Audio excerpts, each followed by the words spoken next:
What's going on, everybody? It's Wednesday, October 11th. Yeah. You know, the funny thing about LA here is the only helicopters I see in the air are police helicopters all the time. If I hear a helicopter and I look up, it's every single time a black and white LAPD helicopter. In New York, there were all kinds of helicopters flying around. Not just NYPD. In fact, you know, hardly ever saw NYPD helicopters, but you saw a lot of commercial helicopters, private helicopters, stuff like that. Here, you don't see that. All it is it's just the cops flying around all over the place. I don't know why. I mean, you would think that I could understand why there's police helicopters. I mean, LA is a big place and it's really spread out, and they have a relatively small police force. I don't know what the total manpower is of the police force, but it's like way less than New York City. New York City has like 40,000 cops, and just in square miles, it's smaller than LA. So, I could understand why they need choppers to, kind of cover the area. But I would think you'd also see, you might even hear one right now going by. I mean, they're loud, man. They're loud. Anyway, let's talk about the markets a little bit. Not much to say. We had another rally today, although it was off the highs. But we ended up once again, and I looked at actually the flows.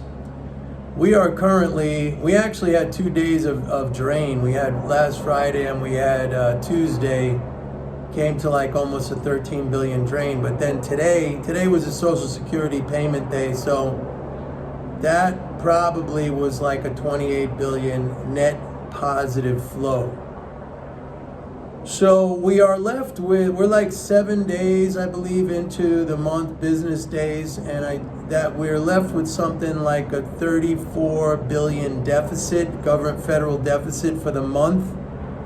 And that compares to, at the same period in September, you hear those choppers, or that chopper? The same period in September, we had something like a 130 billion deficit. So the net transfers, remember what the deficit is. I explain this to you guys almost every time I make a video. The deficit is a net transfer to the non-government. When the government runs a deficit, or when a deficit spends, that means it adds to the financial balances of the non-government. Because what is a deficit? A deficit is spend more than you take away in taxes. So it leaves something with the non-government. So last month at this time, it added 130 billion. Right now, it added 34 billion. So, I mean, it's still positive. Better than nothing. Better than a surplus, right? A surplus would be taking that, just draining out the balances of the non-government, of us, like I explained yesterday. But it's definitely a reduction from where we were last month. So what does this all mean? I think it means that this rally is getting pretty speculative, and I know why. I mean, it's the monetarist zombies. Folks, I talk about them all the time, and I like to talk about them when they're selling. But I could also talk about them when they're buying. I mean, it's the same kind of wrong rationale as when they're selling, only it's the inverse, right? They're buying now because they got all psyched up and excited about recent comments from Fed officials talking about how, they might be done with rate hikes or something like that. Sorry. Although I wake up at 3:30 in the morning and I do 3 workouts a day, boxing, weights, and running. So I can be tired sometimes. God, that's annoying, man. Like, I can't get away from this, right? I mean, you guys used to listen to me or watch me in New York when I had the freaking sirens going down my block. Now I got helicopters overhead, or I got dogs barking or something like that. Come on! I can't get away from this stuff. It's crazy. So where was I? Anyway, yeah, I could talk about the monetarist zombies when they're buying too. I mean, they reacted to some comments that came from Fed officials about, how maybe they don't need to raise rates anymore. And so, that's their reflex reaction. Now, I thought I said the rally on Tuesday, was it Tuesday, was going to get reversed. Well, it hasn't been so far. And that's okay. But I still think that the market to me right now, I still think the overarching period, and I know, let me retract that. I know that the overarching outlook, the longer term outlook, if you will, that's bullish. I mean, the government is spending $7 trillion annually. You're not going to get a recession when they're spending $7 trillion annually and they're doing, deficits of $2 trillion. Remember, that's a $2 trillion addition to the financial balances of us, the non-government. But you can see a slowdown in the rate of those transfers, and it could happen in a particular month. I don't think it's systemic, like you're just going to see, the brakes coming on. That's not happening at all. I mean, a lot of this could just be calendar related, like we had a big transfer at the beginning of the month or I should say at the end of last month with first of month payments that ended up on September 29th. And so, things, every month isn't like boom, boom, boom. You get a lot in the beginning, okay? Then it kind of, goes into like a kind of a trough. Of course, every month you get like 4 Social Security payments. We had one today, all right? And, it kind of picks up a little bit going towards the end of the month, but then boom, the first of the month. This is the pattern. And then, of course, you have 4 times a year with tax drains, 5 really, 6 really, if you want to think of 4 corporate quarterly tax drains, plus April 15th, which is the individual, plus October 15th, that's minor. Then you have 4 times a year of interest payments, quarterly interest payments.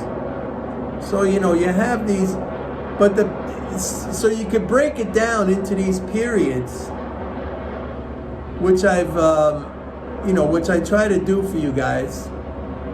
But then you could also step back and just say, well, what does the overarching situation look like? I always give you the 2 perspectives. And I really recommend that you stick with the overarching perspective. I think that's the important one. So what do I mean by that? It means you buy these corrections when everybody goes crazy and everybody gets all nutso about everything, So let me say that. Now, the other thing I saw, which is kind of funny, I found it to be funny, is that the other day a bunch of Harvard students, they came out and they said that, Israel was the cause of the war, blah, blah, blah. And then the reaction to that was a lot of corporate CEOs said, that's it, we want to know who they are because we're not going to hire them. We will not hire these Harvard kids when they graduate. Okay, these corporate CEOs were offended by it and they said they're not going to hire. And then today, a lot of these Harvard kids were scrambling to retract, and because I guess they wanted those jobs. And so the leader of this I'm not hiring these kids movement, I think one of the leaders was this guy Bill Ackman. And some of you may be familiar with Bill Ackman. By the way, this what I'm saying here, I don't want to get into the whole Israel-Hamas thing because I know everybody gets very heated. I'm making a point about Bill Ackman and about hedge funds, which I love to do. So anyway, Bill Ackman was, he may have even organized this, no hiring of these students on those statements.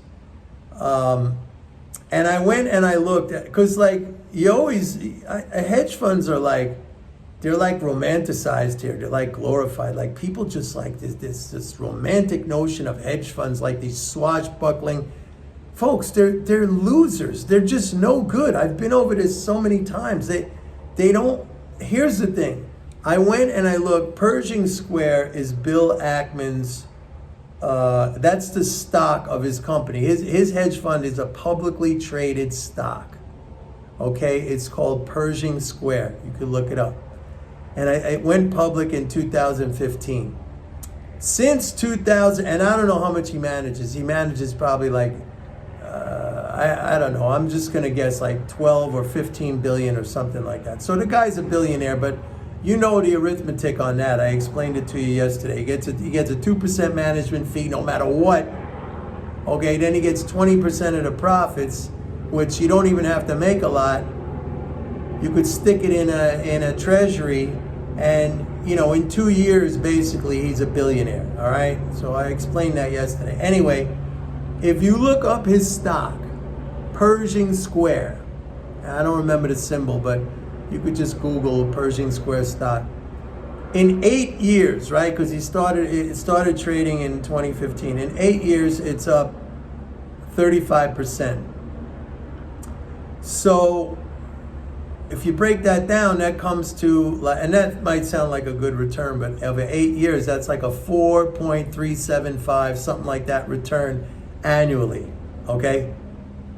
4.4% return annually. And you might say, well, at least, he's profitable or something. The S&P is up 125% in that time. In other words, if you just simply bought the SPY, the S&P Spider, that's earning 15.6% annually over the last 8 years. So my point is, what is the fucking reason for these hedge funds? I mean, they shouldn't even exist. And people they romanticize and they put these guys up on a pedestal like, oh, these hedge funds. I wish I was a hedge. They're terrible. They are terrible. I mean, I did a video, I don't remember, maybe I'll do one again in the next couple of days. I did a video on BlackRock. BlackRock is the largest asset manager in the world, right? We've been hearing a lot about BlackRock from a political angle, especially I think from RFK Jr. and other people talking about how they basically own America. They're the biggest shareholders, them and State Street and Vanguard, the biggest shareholders in corporate America. They own everybody, right? And they manage something like, I don't know if it's maybe 10 or 11 trillion. It could even be higher than that. I don't know. So they have like 10, 11 trillion in assets, okay? And they made like a 0.0001 return, something ridiculous like that return on assets. I mean, what is the point of having a business like that? If you put 10 trillion just in treasuries alone, I mean, you're blowing them away. And what's his name? Larry Fink, who's the CEO. I'm sure he's a billionaire, but a billionaire for what reason? For what? Because you made a 0.0001 return on assets? I mean, and plus they're buying up all the single family homes in the United States, stuff like that. I mean, it's just disgusting. It's disgusting. Like I said yesterday, they are parasites on you and me and the whole entire economy. They just suck out rent, monetary rent from everything, like a bloodsucker. Remember when they used to call Goldman Sachs the giant, what was it, bloodsucker squid or something like that, with the picture with its tentacles wrapped around the world? Larry Fink and BlackRock is like 10 times worse than that. Awful. Terrible. Anyway, you gotta expose these people, folks. I gotta expose these people. I'm sorry. I want to help you to understand, and I don't want you to have this impression like, oh, these people are geniuses. They're such gods. They really, no, they're not. They're not. If they're, and I've said this before, if they have a genius about them in any way, it's their talent for raising money. It's their talent for getting people to give them money. Now that's a good talent. I'm not saying it's not. But let's differentiate between that talent and the talent of making money on that money, getting a return, a good return for investors. That they don't have. All right?